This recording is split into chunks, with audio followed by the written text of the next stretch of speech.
Kali ini aku nemuin makanan yang lagi promo guys. Ini aku pesen yang risol mayo. Dan kebenaran juga bukan selain risol mayo juga ya guys. Kayaknya ada pisang lumer, pisang coklat lumer ya guys. Ini juga toppingannya banyak. Ada tiramisu, ada juga mayo.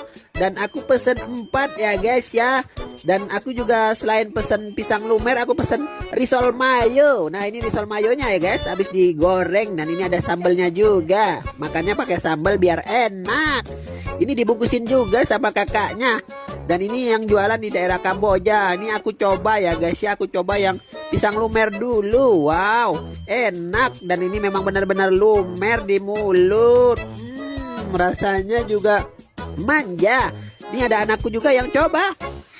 Rasa risol mayonya enak teman-teman. Wow, rasanya enak katanya. Mantap. Mantap.